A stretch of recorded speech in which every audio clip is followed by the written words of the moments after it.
বেশ, so let's start. So in the previous class I have introduced you with the syllabus of translation studies and about the basic concept of translation, just what is translation and what are the crises that a translator face throughout his lifetime.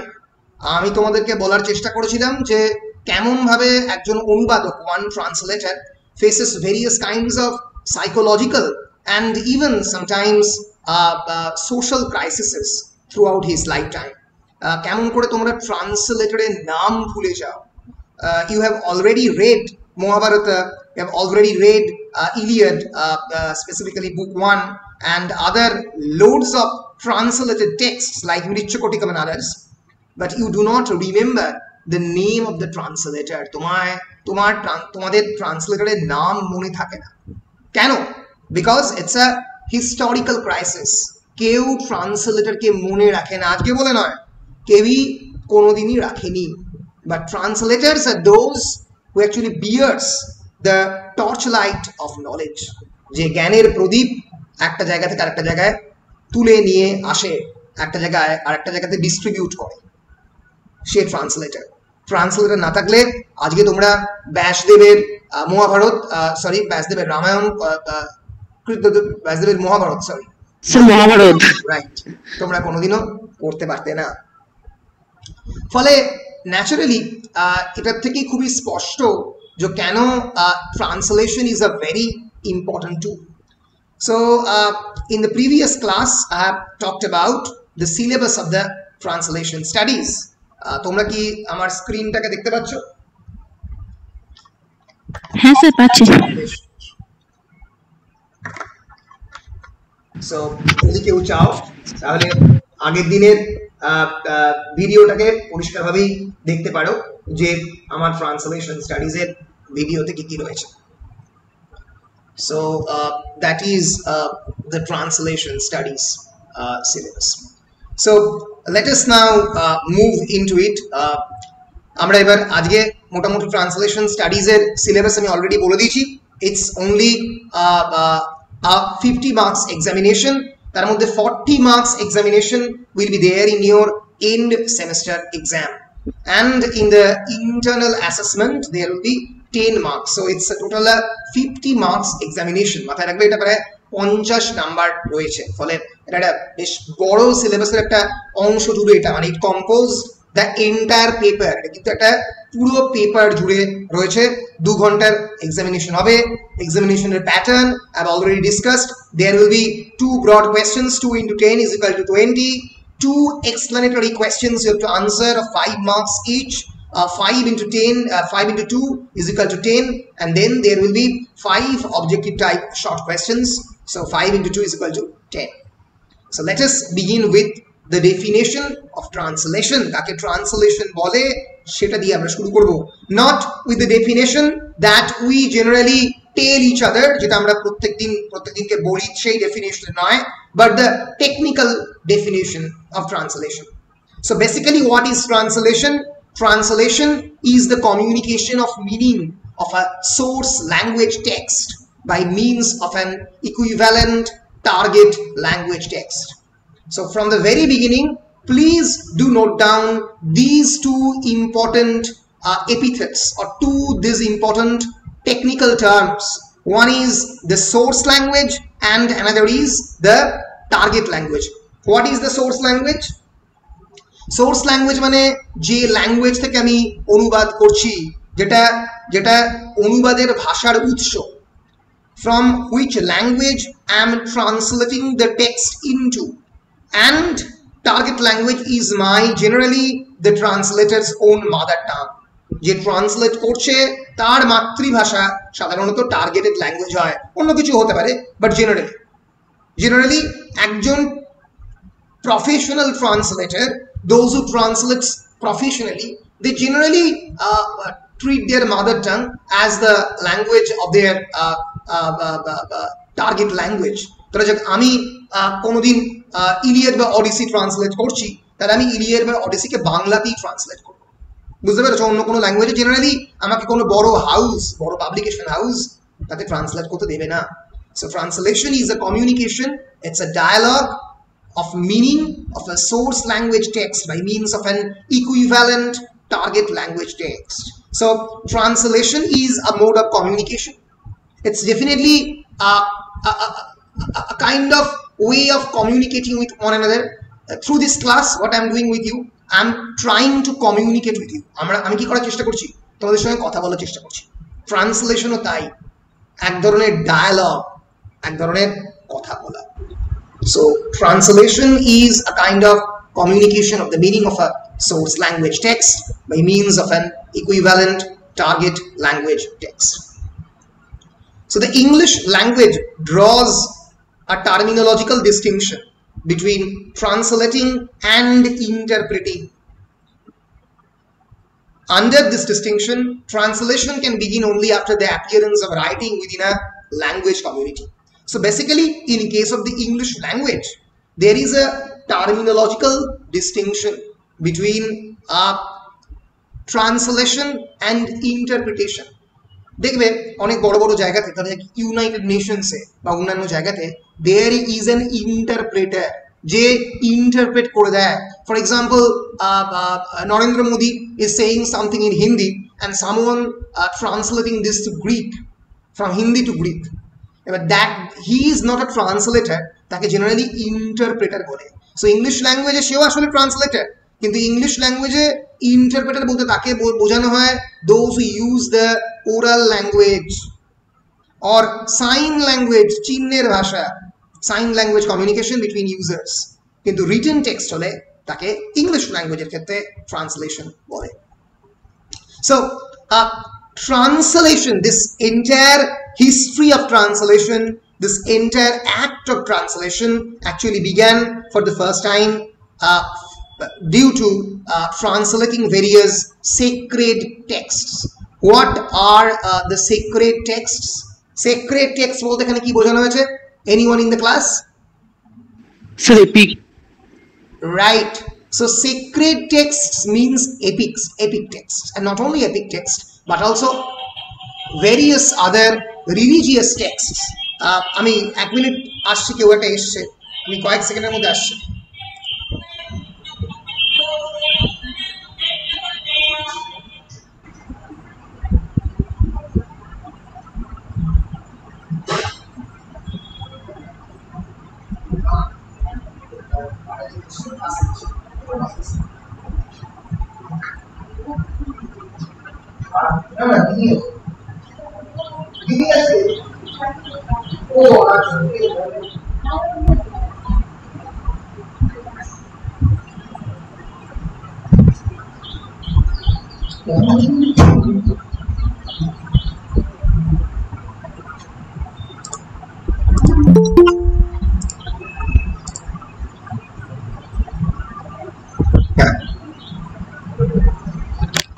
So coming back to this, I was discussing about the sacred texts.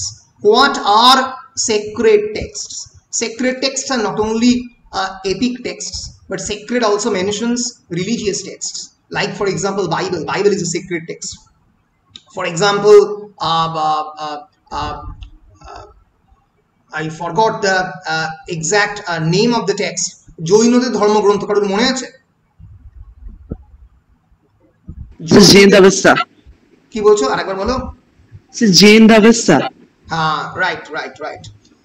For example টরা হচ্ছে জিউসদের ধর্মগ্রন্থ, ঠিক আছে? এগুলো প্রত্যেকটাই হচ্ছে various example of the sacred text. এই sacred টেক্সটের ট্রান্সলেশনের through দিয়ে for the first time the act of translation, the journey of translation started. কারণ ধর্মপ্রচারের মধ্যে দিয়ে রিলিজিয়াস। স্যার ওটা আমি ভুল বললাম স্যার, ওটা ত্রিপিটক হবে, ওটা জৈন দাবেস্তা নয়। জৈন দাবেস্তা অন্য জায়গা, ঠিকই, আমি তাই মানে ভাবছিলাম যে এটা কোথাও ভুল হচ্ছে। ঠিক মানে ত্রিপিটক হবে, ঠিক কথা। সো ফর এক্সাম্পল ত্রিপিটককে যদি কেউ প্রথম ট্রান্সলেট করতে চায়, সো এইভাবে প্রথম translation, the act of translation actually began through various forms of translating religious as well as sacred texts.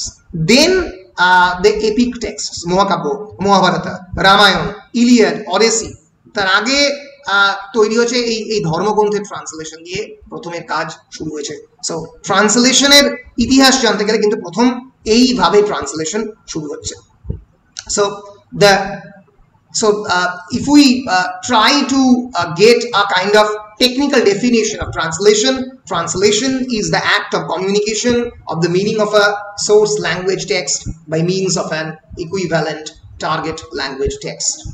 But the definition is also a convenient place. Yes, bolo to bolcho keu source language or target language ko bolo source language hocche from which I am translating the text into, যেখান থেকে আমি translate করছি। For example, I am translating from the Greek language into the Bengali language, then Greek is the source language and Bengali is the target language. So generally target language is the language of the translator's mother tongue. আমি যদি বাংলাতে translate করি, for example Bible, then target language is my mother tongue. So from source language to target language, SC and TC. Clear? Sir? Yes. Sir, terminological মানেটা কি? Terminological মানে হচ্ছে term অনুযায়ী, অর্থাৎ এটাকে পরিভাষা সংক্রান্ত, মানে কোনো একটা জিনিসকে যদি আমি কোনো একটা ল্যাঙ্গুয়েজের কোনো একটা স্পেসিফিক টেকনিক্যাল টার্ম তাকে বলা হয়, সেখান থেকে টার্মিনোলজিক্যাল কথাটা এসছে। For example hyperbole. Hyperbole is a specific term for a figure of speech. Hyperbole মানে exaggeration বা বাড়িয়ে বলা, তাকেই তো হাইপারবোল বলে, তাই তো? সো এই যে স্পেসিফিক একটা রেটরিক্যাল টার্ম আমি ইউজ করছি, এইটা হচ্ছে টার্মিনোলজিক্যালি স্পিকিং। মানে if we use the technical term then I am calling this as terminologically speaking. যদি টার্ম অনুযায়ী বলার চেষ্টা করি তাহলে এটা এরকম আসছে। বেশ,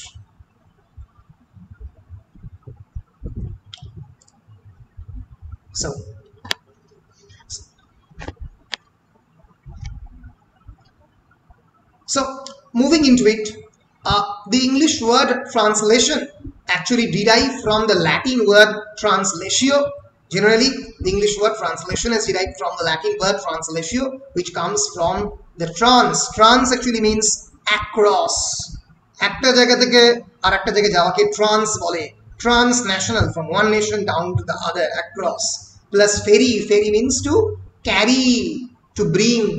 তাহলে একটা ভাষা থেকে আর একটা ভাষাতে নিয়ে আসা ট্রান্সলেশন, সেভাবেই ট্রান্সলেশিও কথাটা প্রথমবার আসছে। সো ট্রান্সলেশিও থেকে ট্রান্সলেশন এসছে, ট্রান্সলেশিও which comes from the trans, and ferry means to carry or to bring. So latio comes from the latus, which is the past participle of the word ferry. Ferry means to bring or to carry.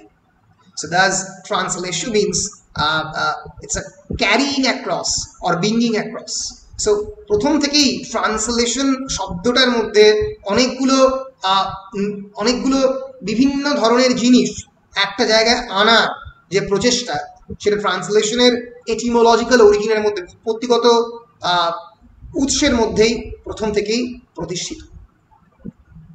So metaphrase corresponds in one of the more recent terminologies to formal equivalence and paraphrase to dynamic equivalence. তো এইটা কি আমি সেটা পরে বলবো, এখন তোমাদের equivalence তোমরা এখন বুঝতে পারবে না, পরে বলছি, তোমাদেরকে ডিসকাস করবো কাকে ইকুইভ্যালেন্স বলে।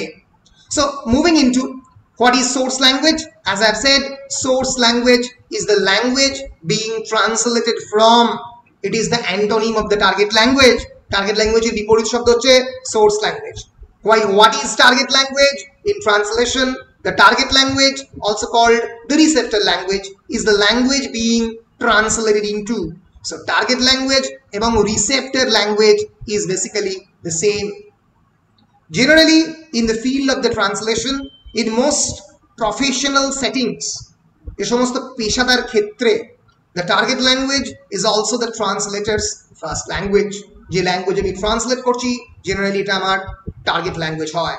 So translation for specialized or professional fields often requires a working knowledge as well as of the pertinent terminologies of in the target language. Target language এর খুব ইম্পর্টেন্ট টার্মিনোলজি গুলো এই ট্রান্সলেশনের ক্ষেত্রে চলে আসে। So for example, translation of a legal text requires not only fluency of the target language but also familiarity with the terminology specific to the legal field in the target language. Eta maneta hocche translation is not only about knowing the target language. That is, for example, I am translating a medical text.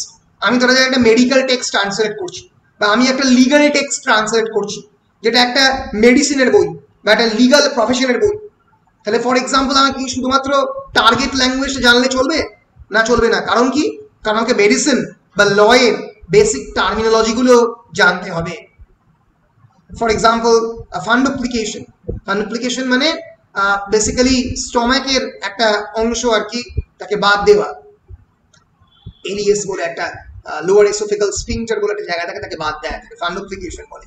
তো যদি বাংলায় translate করি তো naturally আমাকে জানতে হবে যে সেই পার্টিকুলার মেডিকেল অ্যাক্টটা কিভাবে হয়। তো এইভাবে এই যে ফর এক্সাম্পল স্টমাকের বাংলা করা হয়েছে পাকস্থলী, তাই তো নাকি? স্টমাকের বাংলা পাকস্থলী তো? হ্যাঁ স্যার। না না না, স্টমাক ও তো আলাদা, কিন্তু স্টমাক মানে স্টমাক মানে পাকস্থলী, পেট হচ্ছে বেলি, আর পেটটা বেলি, পেট হচ্ছে তোমার তো পেট বলে, পেট মানে স্যার গোটাটাকে বলছে। মানে মানে পুরো গ্যাস্ট্রো ইন্টেস্টিনাল ট্র্যাক্টের বাইরের যে এক্সটার্নাল ম্যানিফেস্টেশন তাকে পেট বলে। কিন্তু স্টমাক মানে আমার পেটের সঙ্গে কনফিউজ হয়নি, আমার হচ্ছে যকৃতের সঙ্গে। যকৃতেরটা কি? যকৃত হচ্ছে তোমার লিভার।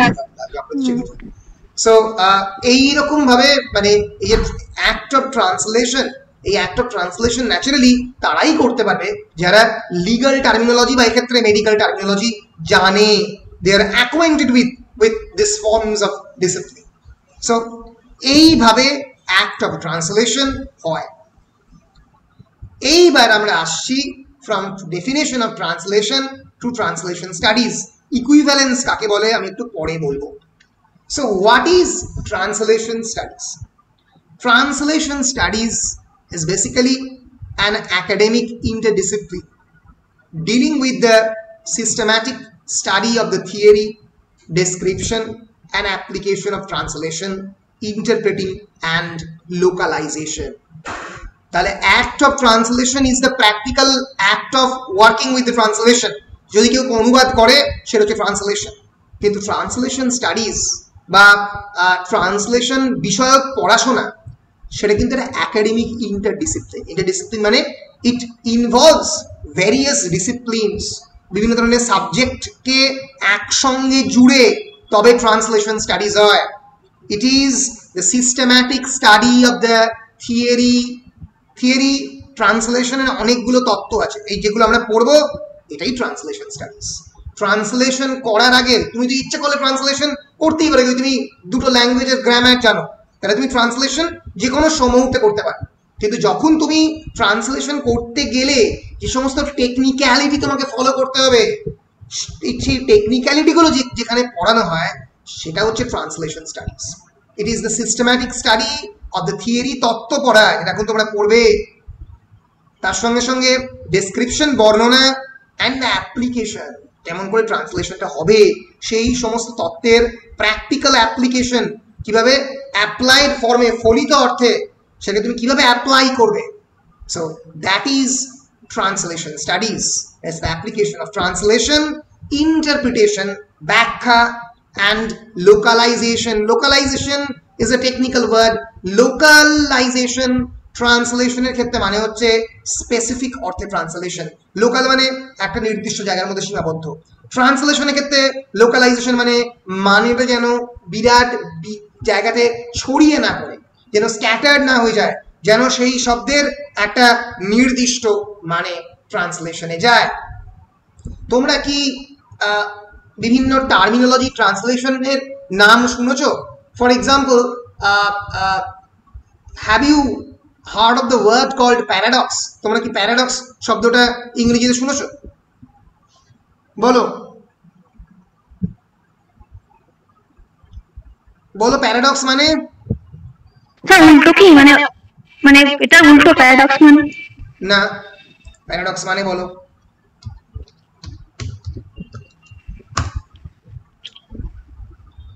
প্যারাডক্স অনেকটা কাছাকাছি গেছে, দেখি বলে সরি আমি বলেই গেছিলাম আমার প্যারাডক্স মানে হচ্ছে something absurd or something contradictory statement, বলতে পারো, উল্টো বলতে পারো, ঠিক আছে, or proposition which when investigated may prove to be well founded true, তাকে প্যারাডক্স বলে। মানে সত্যি নয় বা একদম বিপরীত অর্থ যেটা বলছে তাকে প্যারাডক্স বলা যেতে পারে। তো প্যারাডক্সের বাংলা কি, এটাই হচ্ছে প্রশ্ন। বলো, চেষ্টা করো, অসুবিধা নেই, চেষ্টা করো, যা খুশি চেষ্টা করো, অসুবিধা নেই। স্যার বিপরীত না, হয়নি, ওটা অপোজিট। ওই জন্যই ও যখন বললো তখন আমি মানে আমার গুলিয়ে গেছিল, কারণ বাংলাটা মাথায় ছিল। প্যারাডক্সের বাংলা বৈপরীত্য হচ্ছে না, প্যারাডক্সের বৈপরীত্য না, বিপরীতার্থক নয়, বিপরীতার্থক হচ্ছে স্যার বিরোধিতা। প্যারাডক্সের বাংলা হচ্ছে কূটাভাস। কয় দীর্ঘই টয়াকা ভয়াকা দন্ত স, কূটাভাস। বাংলাটাই কেমন জটিল মতো স্যার ওয়ার্ডটা। এটাই হচ্ছে ট্রান্সলেশনের কাজ। For example, I am giving you another example.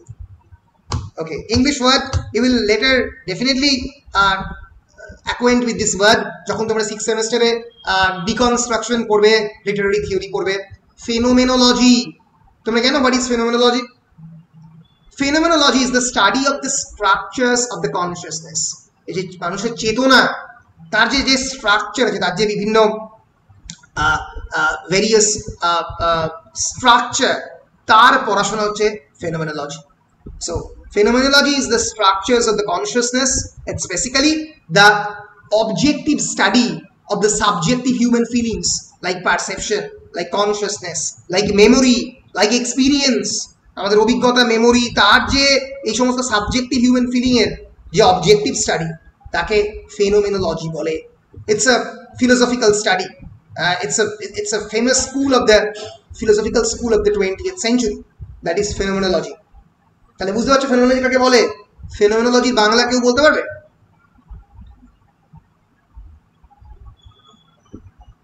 Anyone?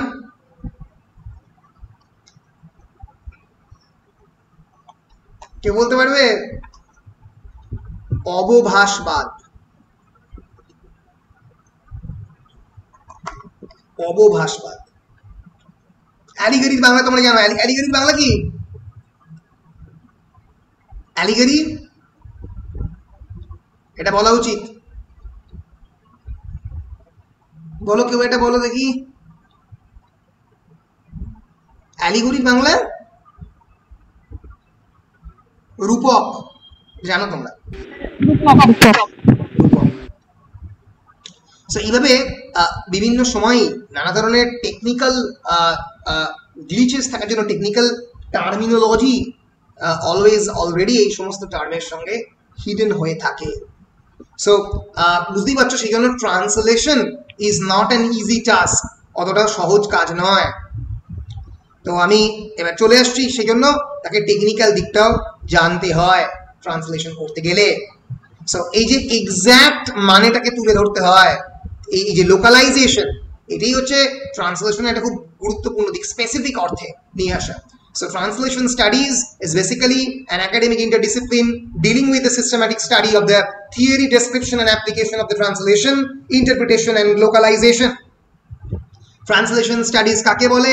5 নম্বর বা 2 নম্বরের প্রশ্ন করলে এই আনসারটা দিতে হবে, বুঝতে পেরেছো? এর আগে ট্রান্সলেশন কাকে বলে পড়তে পারে, what is the etymological source of the translation পড়তে পারে, কাকে সোর্স ল্যাঙ্গুয়েজ, কাকে টার্গেট ল্যাঙ্গুয়েজ বলে 2 নম্বরের প্রশ্নে পড়তে পারে। এইবার আসছি একটা আর একটা জিনিস বলে আসছি, the term translation studies, if any question comes that who is the author or who is the scholar who first used the term translation studies. Translation studies was first coined by the Amsterdam based American scholar. Amsterdam is the capital of which country? কোন দেশের capital Amsterdam? বলো। Netherland. নেদারল্যান্ডের capital হচ্ছে Amsterdam. So Amsterdam based American scholar James S. Holmes in his paper The Name and Nature of Translation Studies. এখানে প্রথম সে translation studies টার্মটাকে use করে। In English, writers occasionally use the term translatology or less commonly traductology. Traductology মানে হচ্ছে basically translation স্টাডিজই। So যদি জিজ্ঞেস করে what are the various synonyms of the translation studies, so বলতে হবে translatology or traductology. So they are basically these terms are all synonymous. Now coming into language as a sign system, এই জায়গাটা একটু অল্প করে বোঝার আছে, আমি একটু অল্প করে তোমাদেরকে বোঝাবার একটু চেষ্টা করি জিনিসটা বেসিক্যালি কি। So what is language? What is language? তুমি যদি জিজ্ঞেস করে ল্যাঙ্গুয়েজ কি, তোমরা কি উত্তর দেবে? হোয়াট ইজ ল্যাঙ্গুয়েজ বলো, এনি ওয়ান অফ ইউ বলো বলো, মানে একদম মানে সাহসী হয়েই বলো, কোনো অসুবিধা নেই। Language is a medium of expressing ideas. Right. Gola said that. Yes, yes. Continue. Please continue. Gola, bolo. Language is a medium of expressing ideas. Right. Language is the medium of expressing ideas. Language is basically a mode of communication, communicating one another. But most importantly, language is a sign system. Sign system মানে চিহ্ন বিজ্ঞান। Language basically একটা sign system, যে চিহ্নতে অনির্বাণ বিশ্বাস করে, যে চিহ্নতে গোলাপ বিশ্বাস করে, এবং দুজনেই সেই চিহ্নটা জানে, তবে এই কমিউনিকেশনটা পসিবল হচ্ছে। Otherwise this communication would have never been possible. It remains an impossible dream. For example, I call this bottle a bottle. এই বটলকে বটলই বলি বা বোতল বলি বাংলাতে। যদি এটাকে বোতল না বলে ছাতা বলতাম তাহলে বুঝতে পারতে? বুঝতে পারতে না, গুলিয়ে যেত। কেন?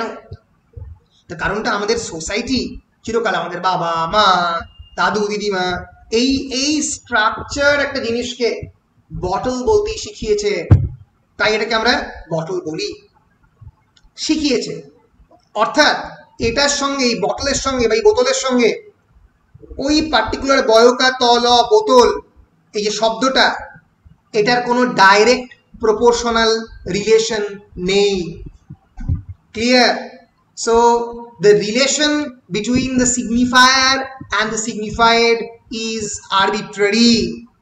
এবার এখানেই প্রশ্ন উঠবে, স্যার কাকে সিগনিফায়ার বলে, কাকে সিগনিফাইড বলে? এটা জানতে গেলে I will take you to a short introduction to a linguistic theory called structuralism. তাকে বলে structuralism. Structuralism এর জনক হচ্ছে Ferdinand de Saussure. Ferdinand DSAUSSURE. This is very important. সারা জীবন এটা কাজে লাগবে, বিশেষ করে যদি তোমরা যখন 6th সেমিস্টারে পড়বে, তোমাদের এটা মানে পড়তেই হবে। একটা এন্টায়ার পেপার লিটারারি থিওরি জুড়ে আছে। ফলে এই যে বেসিক ল্যাঙ্গুয়েজের দুটো ফিচার না জানলে ট্রান্সলেশন স্টাডিজ, ল্যাঙ্গুয়েজ, এই বিষয়গুলো তোমরা বুঝতে পারবে না। So here is the man Ferdinand de Saussure. He was a Swiss linguist, semiotician and philosopher. Semiotics মানে, semiotics is the study of the science, of the processes of the science, how science operate, কেমন করে চিহ্ন operated হয়, সেটাই হচ্ছে চিহ্ন বিজ্ঞান। এটা কি সেমিওটিক্স বলে। সেখান থেকেই পরবর্তীকালে ট্রান্সলেশন স্টাডিজ এসছে, কারণ language is basically system of science. সেটা বাংলাই বলো আর ইংরেজি বলো, অ আ ক খ হস্যই দীর্ঘই, এগুলো প্রত্যেকটা এক একটা তো শব্দ নয়, এগুলো প্রত্যেকটা মিনিংফুল ওয়ার্ড তো নয়। ই এর তো কোনো মানে নেই, এ বা বি এর তো কোনো মানে নেই। They are basically part of the alphabet. So these letters are basically part of the alphabet. Alphabet কিভাবে ক্রিয়েটেড হয়েছে? আগে কি অ্যালফাবেট ক্রিয়েটেড হয়েছে? হয়নি। আগে ল্যাঙ্গুয়েজ তৈরি হয়েছে, পরে অ্যালফাবেট তৈরি হয়েছে। অর্থাৎ আমাদের উচ্চারণের উপর বেস করে আমাদের প্রত্যেকের উচ্চারণের উপর বেস করে পরবর্তীকালে অ্যালফাবেট ক্রিয়েটেড হয়েছে। প্রথম বেঙ্গলি অ্যালফাবেট ক্রিয়েট করেন কে? Who is the first creator of the Ishwarchandra Vidyasagar. Ishwarchandra Vidyasagar. Ishwarchandra right. Ishwarchandra বিদ্যাসাগরের আগে কি বাংলা ভাষা ছিল না? অবশ্যই ছিল। চর্যাপদ লেখা সবই লেখা হয়েছে, অন্য রকমের বাংলা ভাষা ছিল। বাংলা ভাষার উচ্চারণ হয়তো একই রকম ছিল, কিন্তু লেখার ধরন আলাদা ছিল। ফলে বর্ণ পরিচয়ের মধ্যে দিয়ে প্রথমবার ঈশ্বরচন্দ্র বিদ্যাসাগর এই অ্যালফাবেট গুলোকে ইন্ট্রোডিউস করলো। এবার ফলে এই যে প্রত্যেকটা word, cat, mat, bat, sat, this words are basically combination of various letters, অনেকগুলো লেটারকে পাশাপাশি বসিয়ে তৈরি হচ্ছে। এটাকে ফার্দিনান্দ দি সাসুর বলছেন, কি বলছেন আমরা দেখছি, signifier and signified। দেখতে পাচ্ছ স্ক্রিনে? Right. So sign is the language. Clear? যে ল্যাঙ্গুয়েজে তোমরা কথা বললো, that is sign. Language is basically a sign system. সেখান থেকে সেই পার্টিকুলার সাইনটা দুটো ভাগে আমরা ভাগ করতে পারি। We can divide sign into two parts. One is signifier and another is signified. So signifier is the physical existence. ধরো যে আমি বললাম অ্যাপেল, APPLE, অ্যাপেল। অ্যাপেলের সিগনিফায়ার কোনটা? অ্যাপেলের সিগনিফায়ার হচ্ছে সাউন্ড। অ্যাপেল আমি যে বলছি, আমার যে এপিগ্লটিস দিয়ে বেরোচ্ছে অ্যাপেল, পিপি। ওয়ার্ড এটা যেভাবে আঁকলাম, পিটা যেভাবে আঁকলাম, এল যেভাবে আঁকলাম, ই যেভাবে আঁকলাম, APPLE, এই যে পুরো ওয়ার্ডের স্ট্রাকচার এবং এটা তো বেসিক্যালি একটা ছবি, image, that is called signifier. And hence signifier is called sound image. উচ্চারণ, ধ্বনি, তার সঙ্গে সঙ্গে ইমেজ, যে ইমেজটা আমি আঁকছি পাতাতে, apple. So that is signifier. And what is signified? Signified is the concept or the mental concept associated with signifier. So আমি যখন বলছি অ্যাপেল, অনির্বাণের মনের মধ্যে একটা লাল আপেলের ধারণা আসছে। এত তো টকটকে লাল না, অন্য রকমের লাল।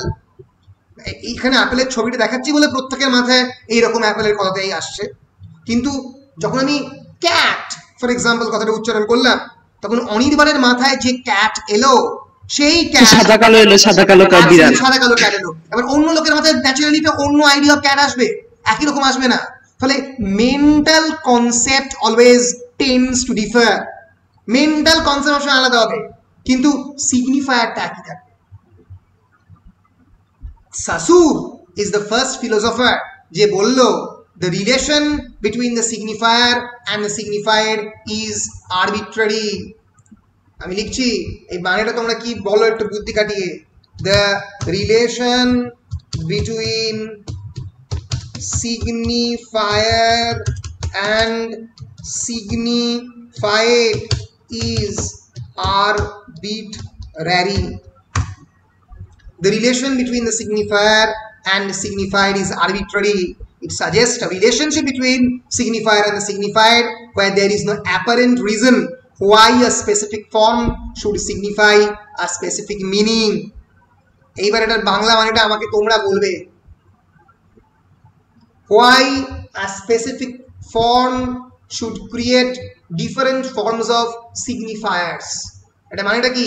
The relation between signifier and the signified is arbitrary। সিগনিফায়ার কাকে বলে জানলে? সিগনিফায়ার বলে সেই সমস্ত সাউন্ড ইমেজকে যেটা কোনো একটা বস্তুকে সিগনিফাই করার জন্য আমি ইউজ করছি। সিগনিফাইড হচ্ছে the mental concept. Same is true in the case of tree. Tree হচ্ছে সিগনিফায়ার, TREE যে লেখাটা, আর সিগনিফাইড হচ্ছে এই গাছ। এবার বলছেন সাসু, the relation between the signifier and the signified is arbitrary। How? বলো how? আরবিট্রারি মানে কি? আরবিট্রারি মানে কি? যেখানে একটা জিনিসের সঙ্গে আর একটা মানে সরাসরি যাচ্ছে না।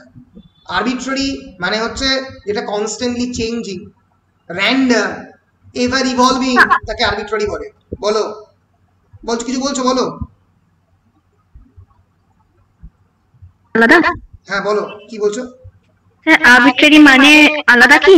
আলাদা, প্রত্যেকবারে ডিফারেন্ট হচ্ছে।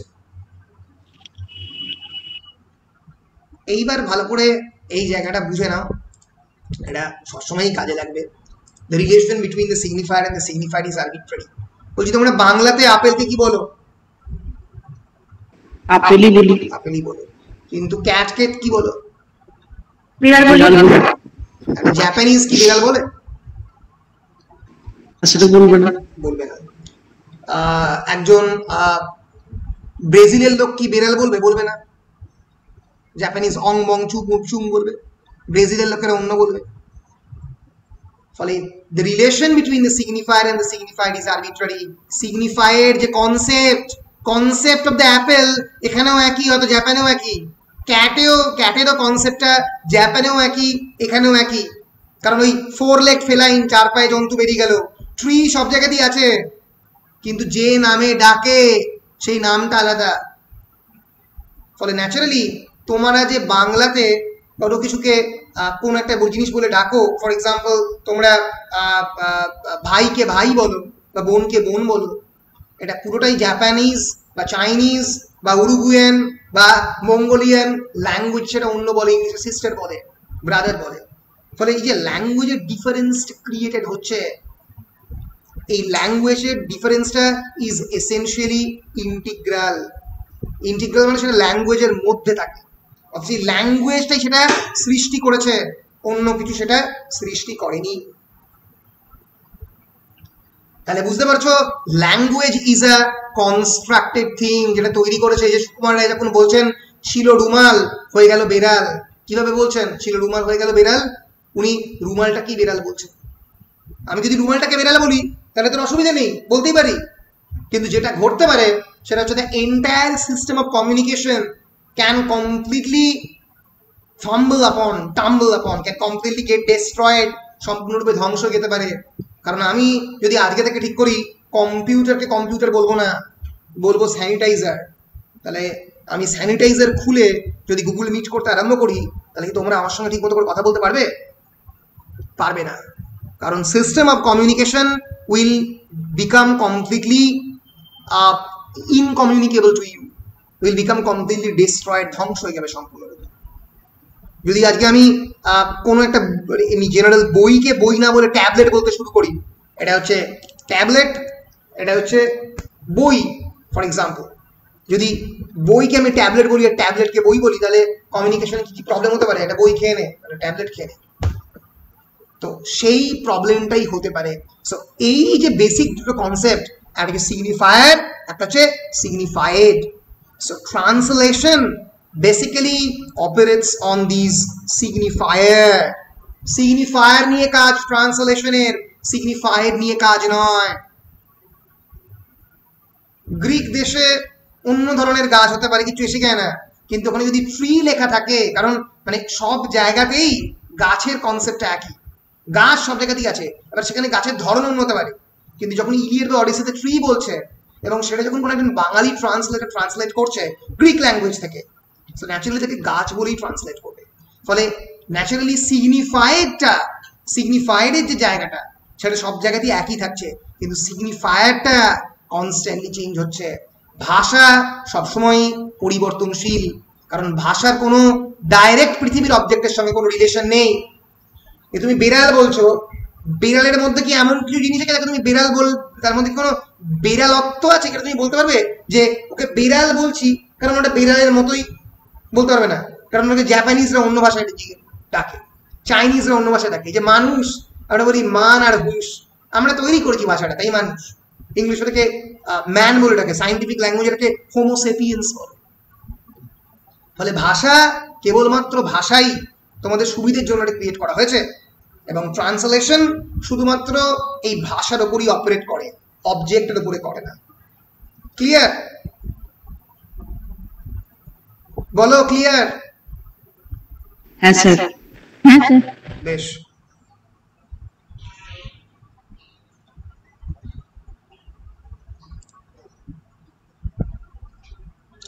এইবার এই যে Saussurean concept of the science system, Saussure কখন লিখছেন? সাসুরের একটা বিখ্যাত বই আছে, বইয়ের নাম হচ্ছে কোর্স ইন জেনারেল লিঙ্গুইস্টিক্স, যেটা প্রথম লেখা হচ্ছে 1316-এ, মারা যাচ্ছে 1913-তে।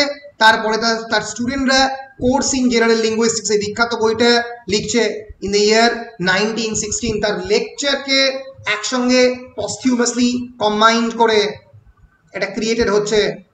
It is known as course in general linguistics, মনে থাকবে, কোর্স ইন জেনারেল লিঙ্গুইস্টিক্স। তার পরবর্তীকালে আর এক রাশিয়ান ভদ্রলোক এই সাসুরের থিওরির উপর বেস করে স্ট্রাকচারালিজমকে ডেভেলপ করছেন, তার নাম রোমান ইয়াকুবসান। রোমান ইয়াকুবসান, রাশিয়ানে যে উচ্চারণ হয় না ওই জন্য ইয়াকুবসান বলে। উনি একটা বিখ্যাত এসে লেখেন, এসের নাম on linguistic aspects of translation, ট্রান্সলেশনের লিঙ্গুইস্টিক ভাষাতাত্ত্বিক দিকটা। 1959 এসে there he talks about 3 kinds of translation। এটা প্রশ্ন পড়েছিল 2018 সালে, 2018-এ কোয়েশ্চেন পড়েছিল আমার যতদূর মনে পড়ছে, 18-এ পড়েছিল না 19-এ পড়েছিল, ভুলেই গেছি।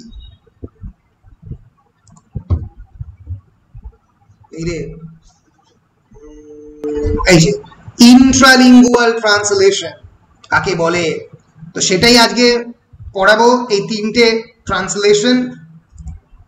হি talks about 3 kinds of translation, 3 types of translation. One is known as intralingual translation, another is interlingual translation, and another is intersemiotic translation. So what is intralingual translation? Intralingual translation is basically rewording, একটা শব্দের বদলে আর একটা শব্দ বসিয়ে দেওয়া। Translation within the same language, ইংরেজি থেকে ইংরেজিতে ট্রান্সলেট করা, গ্রিক থেকে গ্রিকে ইজিয়ার ওয়েতে ট্রান্সলেট করা, তাকে বলা হয় ইন্ট্রালিঙ্গুয়াল। ইন্ট্রা কথাটা তখনই ব্যবহার করা হয় যখন মধ্যে, উইদিন কথাটা ব্যবহার হয়। ধরা যাক Intra college competition, Intra college competition মানে উইদিন দ্য কলেজ কম্পিটিশন। অনির্বাণের সঙ্গে সুস্মিতার কম্পিটিশন, পরমানন্দের সঙ্গে গোলাপের competition, that is Intra college competition. Here it is intralingual translation. It means translation within the same language, which includes rewording, একটা শব্দের বদলে একটা শব্দ বসানো, কঠিন শব্দের বদলে সহজ শব্দ বসিয়ে ট্রান্সলেট করা, and paraphrasing, paraphrase করা। Basically, intralingual translation is an interpretation of the verbal signs by means of other signs in the same language. একটা সাইনকে আর একটা সাইন দিয়ে রিপ্লেস করা, একটা চিহ্নকে আর একটা চিহ্ন দিয়ে রিপ্লেস করা, that is intralingual translation. So basically it is the translation within the same language. Then we are coming into interlingual translation. What is interlingual translation? Interlingual translation is actually the proper translation. Translation bolte amra যেটাকে বুঝি, this is what we generally understand by the term interlingual translation. It means translating from one language to another, an interpretation of the verbal signs by means of verbal signs in another language. একটা verbal sign দিয়ে আর একটা verbal sign কে replace করা, that is interlingual translation. International match, একটা ভারতবর্ষের সঙ্গে অস্ট্রেলিয়ার match, international one day cricket match. So দুজন যখন প্রতিপক্ষ থাকে তখন তাকে ইন্টার বলে, ইন্টার কলেজ কম্পিটিশন। শিউরি মহাবিদ্যালয়ের সঙ্গে কৃষ্ণচন্দ্র হেতমপুরের competition, inter college competition. Here it is interlingual translation. Then we tumbled upon intersemiotic translation. Semiotics মানে কি বলেছি? Study of the science. Intersemiotic মানে between the two science system. So basically intersemiotic translation means transmutation. যখন আমি ট্রান্সমিউট করাচ্ছি, evolution হচ্ছে, অর্থাৎ translation from the one science system to another. For example, যদি কেউ লেখা থেকে তার উপরে মিউজিক দেয়, রবীন্দ্রনাথের প্রত্যেকটা লেখা মিউজিক, তার উপরে মিউজিক্যাল নোটেশন দিয়ে হয়েছে। For example playing the music, যখন মিউজিক তুমি প্লে করো প্রত্যেকটা নোটেশনে লেখা থাকে। সেটাকে ধরা যাক তুমি গাইছো, ধরা যাক আমি রবীন্দ্রনাথের কোনো একটা গান গাইছি মিউজিক্যাল নোট থেকে, ফলে এটা হচ্ছে ইন্টার সেমিওটিক ট্রান্সলেশন। আরো বিভিন্ন ইন্টার সেমিওটিক ট্রান্সলেশনের এক্সাম্পল রয়েছে কি, for example from book, from a particular novel to cinema.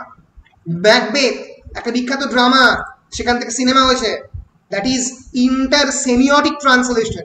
মিডিয়ামটাই বদলে গেছে, যে চিহ্নতে বলাটা হয়েছে ম্যাকবেথ কিসে লেখা হয়েছে, ম্যাকবেথ ইংলিশ ল্যাঙ্গুয়েজে লেখা একটা এলিজাবেথান প্লে, যখন সিনেমা হচ্ছে তখন সেটা একটা মডার্ন টেক্সটে পরিণত হচ্ছে, কারণ সিনেমা তৈরি হচ্ছে 1900 পরে। এর ফলে বুঝতেই পারছো একটা বই থেকে এখন একটা সিনেমা হয়, সেটাও একটা act of translation. It is known as inter semiotic translation. Clear?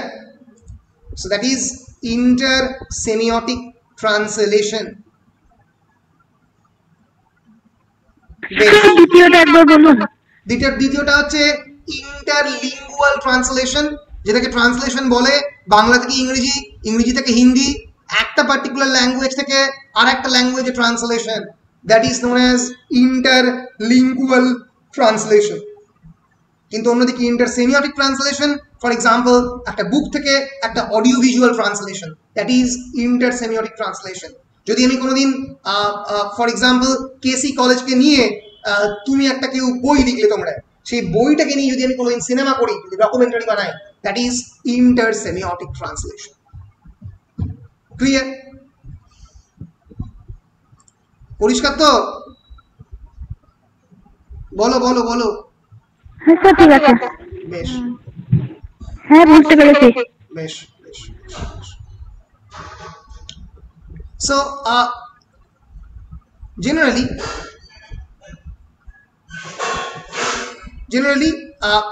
this actually process of translation involves various parameters. What are these parameters? One is the cognitive parameter. What is cognition? Cognition মানে কোনো একটা text থেকে আমি কগনাইজ করছি, দেখে বুঝতে পারছি, আমার যে 5 সেন্সেস, আমার যে পঞ্চ ইন্দ্রিয় আমাকে চেনাচ্ছে প্রত্যেকটা টার্মের cultural social meaning. Linguistic aspect, তার ভাষাতাত্ত্বিক একটা অ্যাসপেক্ট থাকে, কারণ ট্রান্সলেশন বেসিক্যালি একটা ভাষা থেকে আরেকটা ভাষায় ট্রান্সলেট করা। ভিজুয়াল অ্যাসপেক্ট, দেখার ব্যাপারটা, ন্যাচারালি ট্রান্সলেটারকে কিন্তু ভালো দেখি হতে হবে, কারণ না সে দেখার চোখ থাকলে সে বুঝতে পারবে না যে এই মানেটা এই কনটেক্সটে গিয়ে কিভাবে ডিফারেন্সিয়েট হয়ে গেছে। And of course cultural and ideological phenomena, which is very important in case of the translation.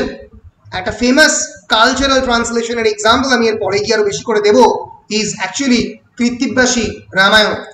Valmiki Ramayana আর কৃত্তিবাসী রামায়ণের মধ্যে কি ডিফারেন্স বলো? স্যার ওখানে অনেক মানে অধ্যায় যুক্ত করা হয়েছিল পরে। রাইট, আর কি ডিফারেন্স? আর ডিফারেন্স মানে যেটা আর কি সমাজ চিত্র, যেটা মানে বাল্মীকি রামায়ণে দেখানো হয়েছিল রাজা রানী হিসেবে, আর কৃত্তিবাসী রামায়ণে দেখানো হয়েছিল একবারে বাংলার মানে ঘরের। একদম, যে রাম উত্তর ভারতীয় ম্যাসকুলাইন ফিগার, যাকে রাম বলে পুজো করে ওরা, যার কাছে হনুমান শিশু, সেই Ram, great masculine north Indian figure, has been transform into a মানে ভেতো বাঙালি। তাহলে বুঝতেই পারছো ট্রান্সলেশনের একটা হিউজ ইডিওলজিক্যাল লোড থাকে। ট্রান্সলেশন কিন্তু কালচারালি চেঞ্জ হয়ে যায়।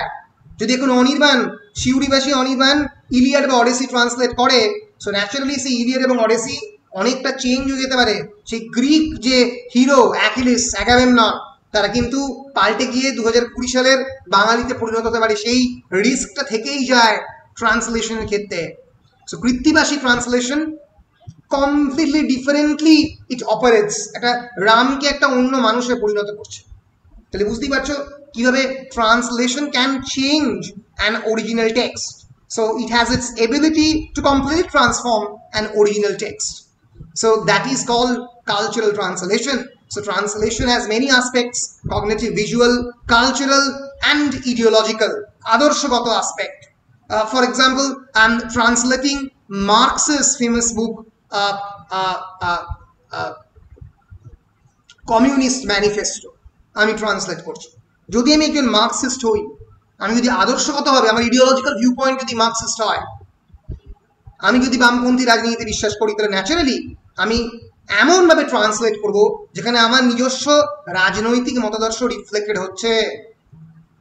So that is called ideological lineage. আমার নিজস্ব বক্তব্য, আমার মনের মধ্যে আমার যে আদর্শ, সেটাও কিভাবে রিফ্লেক্টেড হচ্ছে তার মধ্যে।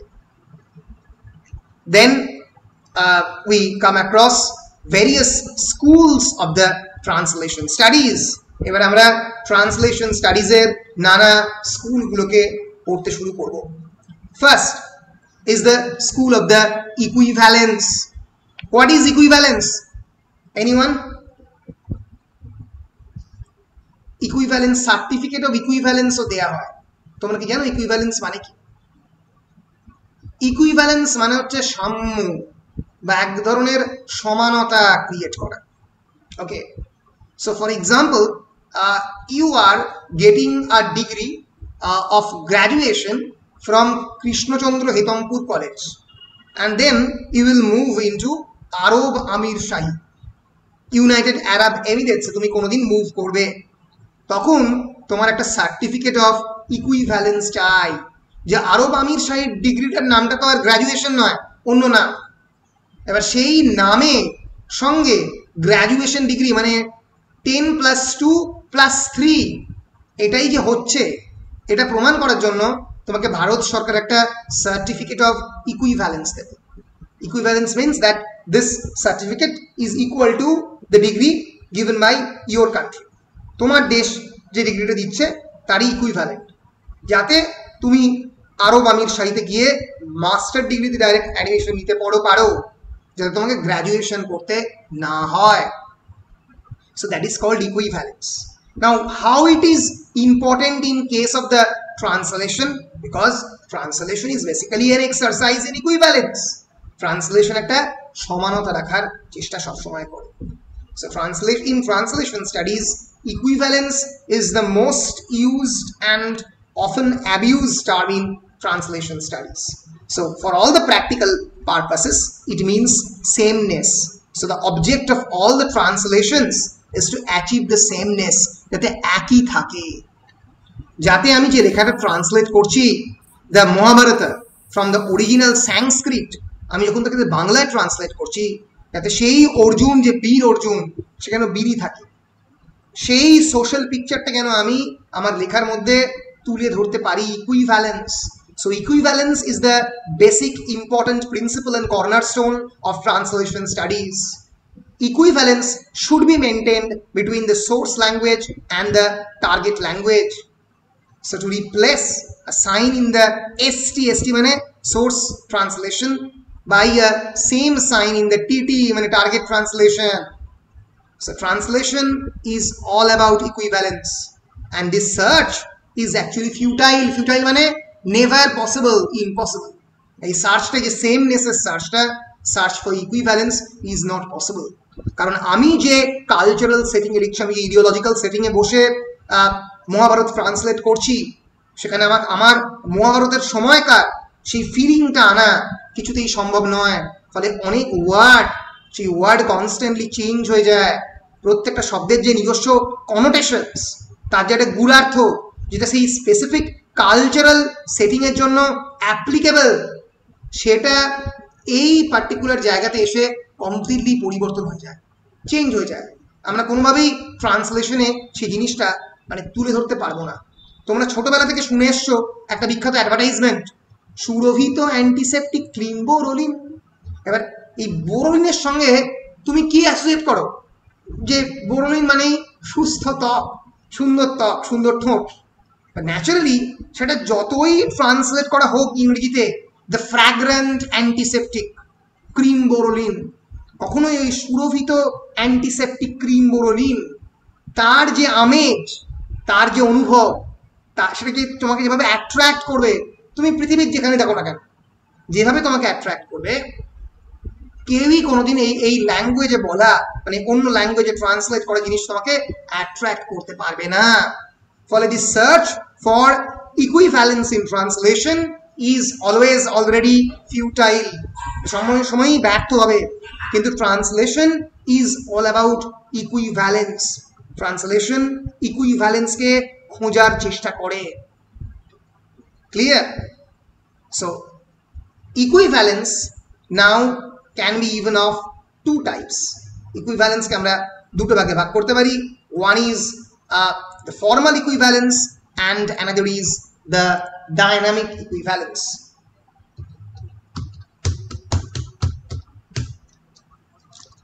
Wait.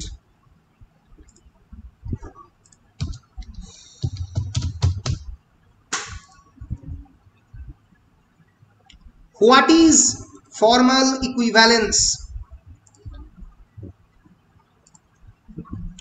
So formal equivalence basically focuses attention on the message itself in both form and the content.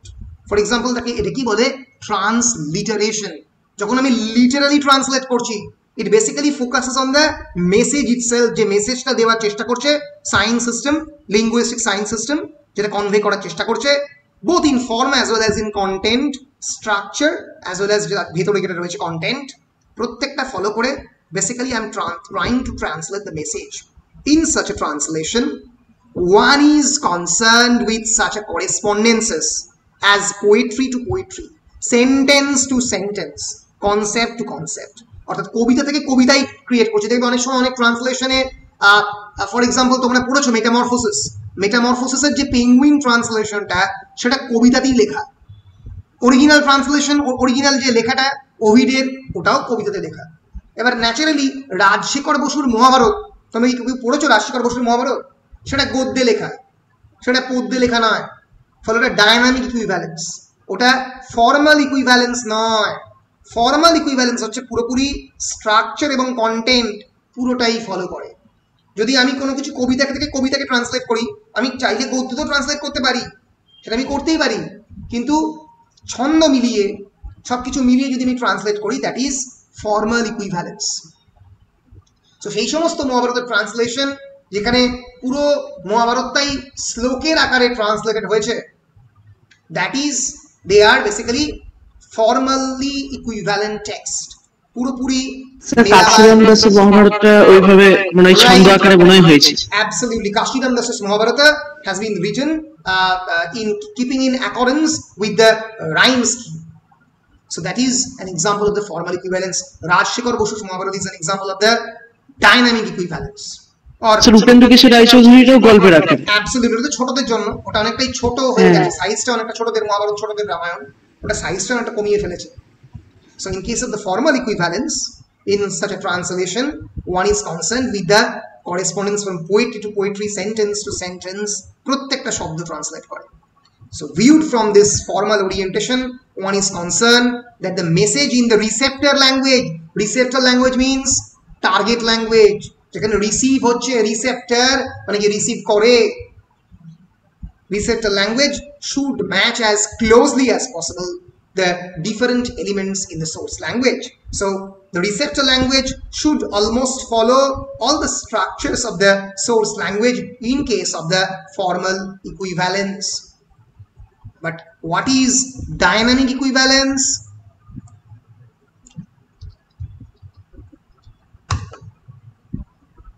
A little bit different.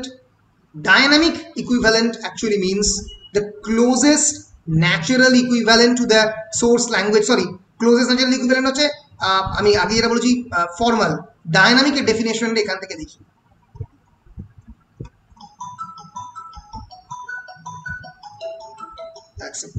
So dynamic equivalence is that equivalence, wait a minute,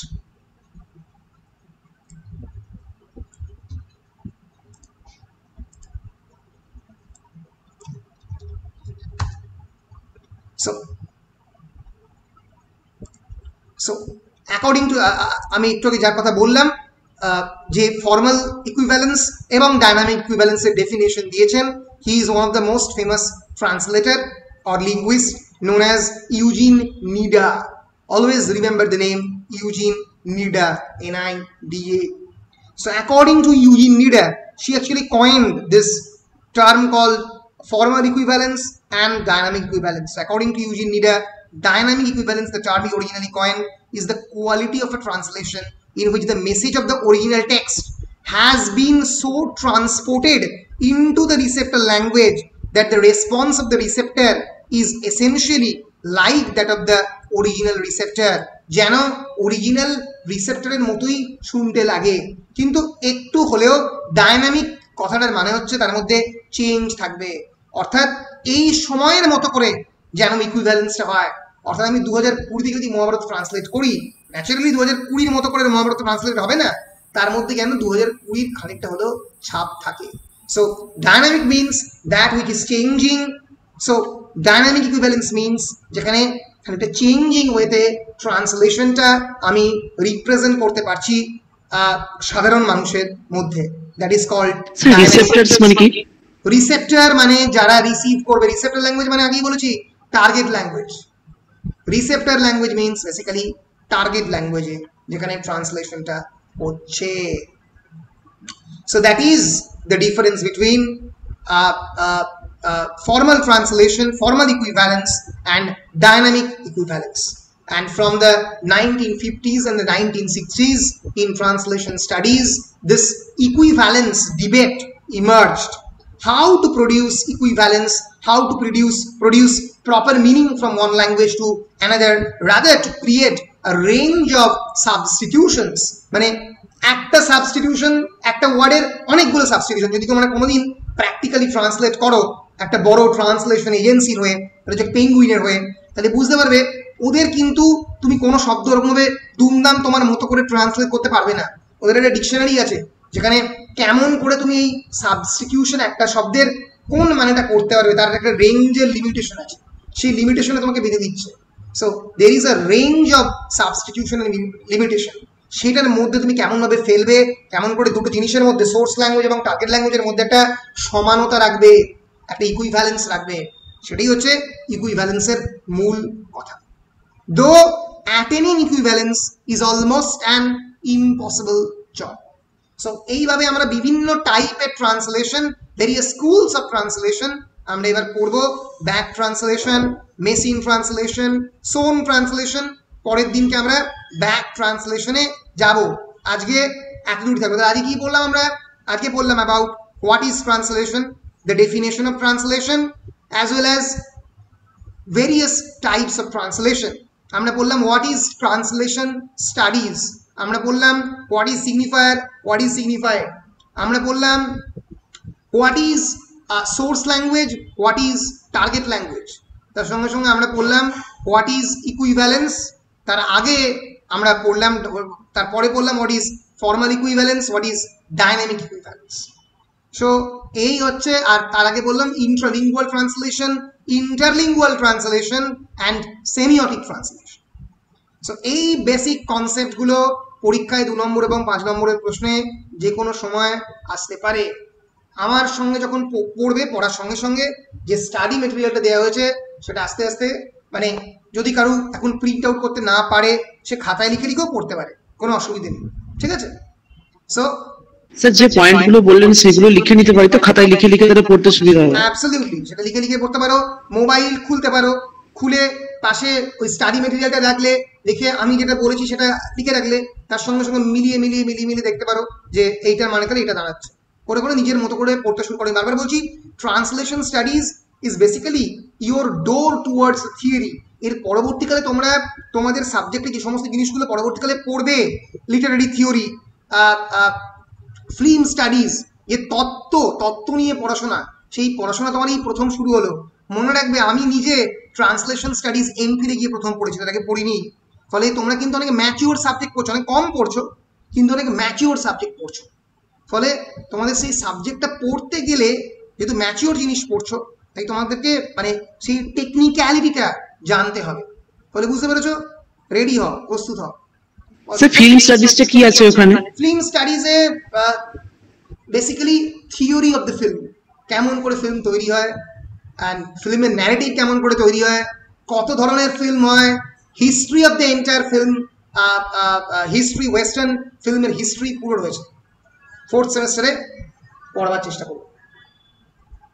আচ্ছা বলছি translator মানে যে translate করবে আর কি মানে original ল্যাঙ্গুয়েজটা থেকে, তো তাকে তো সেই ভাষাটা সম্বন্ধে জানতে হবে ভালো করে। অ্যাবসলিউটলি, তাকে সেই ল্যাঙ্গুয়েজটা তো জানতেই হবে।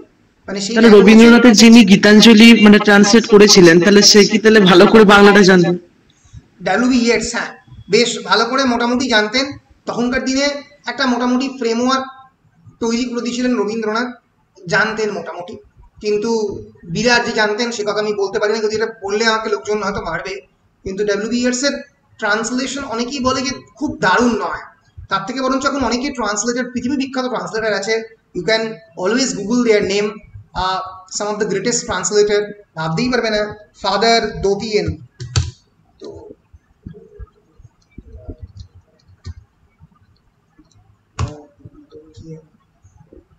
I forget the name.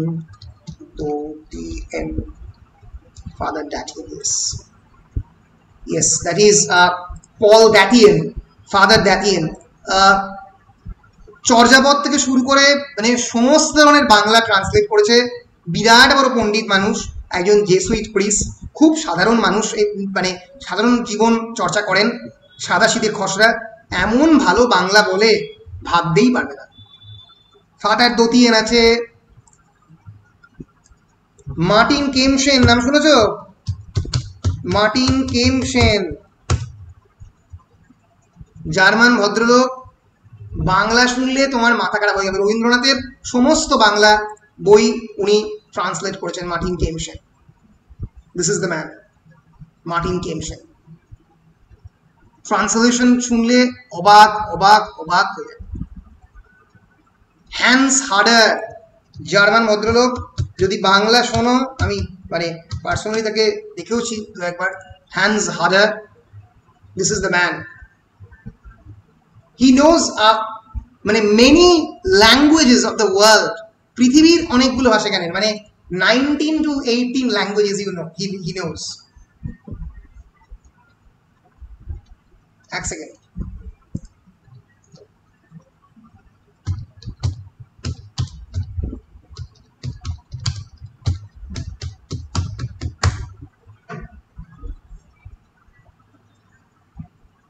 দাঁড়াও 1 মিনিট।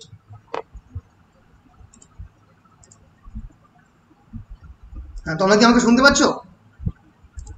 আমাকে দেখতে, স্ক্রিন দেখতে পাচ্ছ না তো? না, দাঁড়াও 1 মিনিট।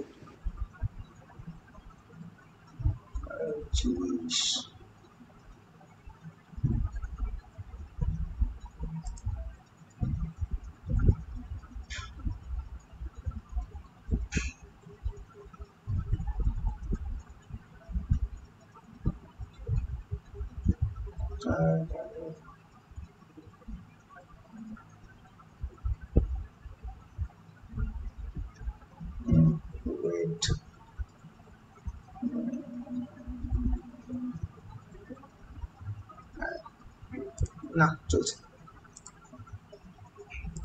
ছাত্রছাত্রীরা যাতে আর একটু ভালো করে পড়াশোনা করতে পারে, প্রচন্ড ভাবে ভালো লাগে। আচ্ছা আচ্ছা, প্রচন্ড ভালো লাগলো। আমি যতদূর আপনার জেনেছি যে আপনি আসলে বাংলা সাহিত্যের যে ধ্রুব, আমি হামবুর্গ যেতে সময় হ্যানোভার পড়ছিল ওরা, বন থেকে যখন হামবুর্গ গেছিলাম তখন হ্যানোভার ছিল কোনো একটা জায়গায়, হামবুর্গে ছিলাম। আচ্ছা, আর হাইডেলবার্গে আপনি কতদিন ধরে আছেন? একজন ম্যাজিশিয়ানের মতো, যিনি আসলে বাংলা এত ভালো বলেন জার্মান নাগরিক হয়েও, যে আমরা তার কাছে আসলে অনেক সময় বাংলা পরীক্ষা দিতে হবে। তিনি শুধু বহু ভাষাবিদই নন, তিনি পণ্ডিত, তিনি ইতিহাসে আরো অনেক বিষয়ে তার অসাধারণ আগ্রহ রয়েছে। বাংলাদেশের রাজনীতি, বাংলাদেশের সাহিত্যের যে ক্রমবিকাশের ধারা, সেটি তিনি খুব মনোযোগ দিয়ে খেয়াল করেন। দর্শক আপনার কথা শুনলেই তার সাথে আপনি বুঝবেন আজকে আমরা তার সাথে অনেকগুলো বিষয় নিয়ে কথা বলতে চাই।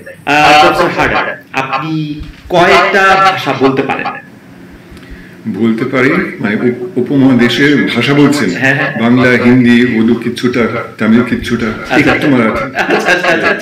আর ইউরোপীয় ভাষাগুলির মধ্যে কয়েকটা, বেশ কয়েকটা।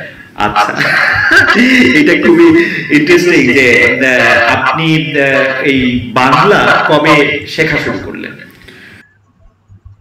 তাকে এত দূরই দেখাই, পরে ইউটিউবে লিংকটা দিয়ে দেবো, বুঝতে পারছো? আচ্ছা, শ্বশুর কিসের জন্য বিখ্যাত, মানে ট্রান্সলেশনের ধারণা দিয়েছিলেন তো? কে শ্বশুর? শ্বশুর ট্রান্সলেশন ধারণা, he was the creator of the school known as structuralism.